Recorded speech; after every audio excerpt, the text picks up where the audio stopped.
Wag na wag mong ipapakita na nagtatalo kayong mag-partner o mag-asawa sa harap ng anak nyo. Hindi magandang ihimplo ang pinaparamdam nyo sa kanila dahil habang nag-aaway kayo sa harapan niya, nagpapakita ito ng kawalan ng respeto na habang nagkakaisip, magigisnan itong isang miserableng niyang mundo. Kayong mga magulang dapat ang magdala sa magandang ugali at asal.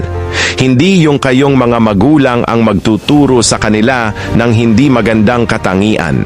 Alam mo bang pag ito ang kanilang kinalakihan, may nakaakibat sa kanilang isipan na ang landas nila ay may posibleng mapariwara lamang. Dahil habang maliit pa sila, huwag niyong hayaan na makita kayong nag-aaway. Sapagkat kahit kayo ang kanilang mga magulang, habang lumalaki na ang mga anak niyo, kayang-kayanin na lang kayong bastusin ito.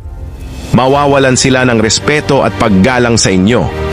Kasi kayo mismong mga magulang niya ay hindi alam ang ibig sabihin ng salitang respeto. Masakit na katotohanan, kung anong nakikita sa magulang, yun ang madalas nilang natutunan.